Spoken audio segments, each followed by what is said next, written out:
hoopinhoops.com. Give me a like and, of course, please subscribe. So let's jump straight into the remaining teams that played the first games. The first game was the Lakers Grizz. Exciting game. Unfortunately, Jamorant hurt his wrist.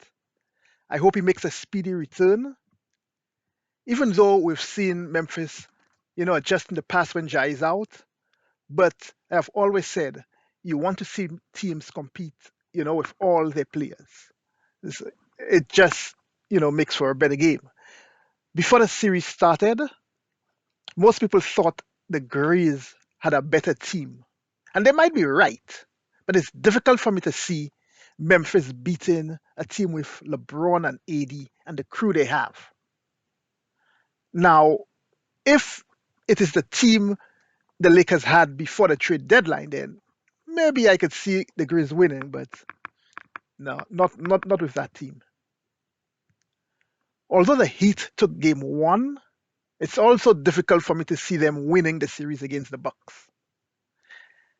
Now, I'm not a medical doctor, but I don't think Giannis' injury will keep him out for the entire series. Make no mistake, Miami is a well disciplined team. They are well coached as well. And the series is not going to be easy for the Bucks. But the Bucks will win, no matter how many games it takes. The game I'm watching the closest is the Suns versus the Clippers. It's firepower of the Suns versus the depth of the Clippers. And there is depth even without Paul George. I think most of the reporters make a mistake when they look at the win record with both Paul George and Kawhi and the record when only one plays.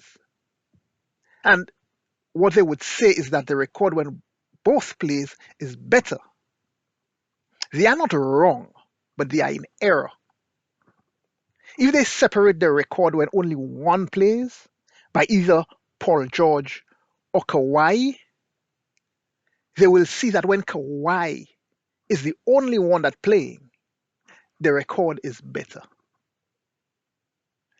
You get where I'm going, of course. The team does not miss Paul George as much as it misses Kawhi.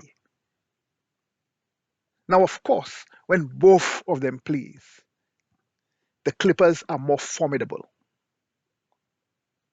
So the Clippers, they took game one and they played a good game. It was a well deserved win. Outside of um, the free for 19 shooting by Russell Westbrook, he played great. I won't talk much about Kawhi. We all know, he's the star on the Clippers team, and he played like it. So, there's not much to say about that. He scored his 38 points, and his defense is great and all that kind of stuff. Um, Now, I cannot help feeling that the Suns also let one get away from them. For the first quarter, and about 3 minutes into the second, the Suns looked like a group of players they just put on the court who never played together. I mean, the guys just seem to be running around, no chemistry, turning the ball over. Definitely not playing team basketball.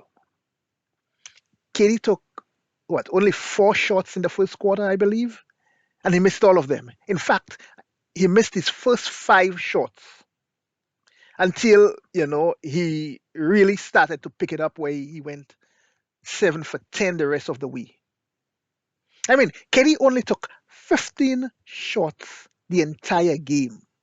Obviously, he needs to be more aggressive.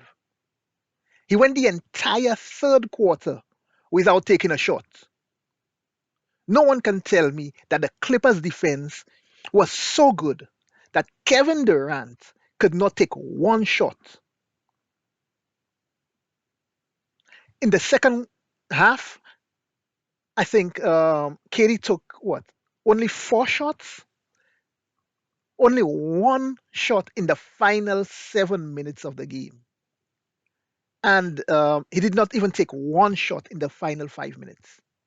Let's not forget, in the midst of all that, the Suns went more than 3 minutes without making a field goal. So I will say yes, the Suns let one get away. Either KD could have demanded the ball, which is, of course is not in his nature, or Chris Paul, the guy that's supposed to be the floor general, should have realized that he need to find a way to get Kevin Durant that ball. Well, there's also the coach, Monty. Sorry. There's also the coach, Monty. And, if he realizes Kevin Durant is not being aggressive, or he's not being aggressive enough, I mean, come on, he needs to coach the game. And, I'm not referring only into the fourth quarter. There's the whole third quarter with Kevin Durant not taking a shot. Remember in the past, I've been saying that I'm keeping my eyes on Monty. Some of his analyst friends, keep referring to how bright he is. And I'm not doubting he's bright, he's brilliant, or whatever he is.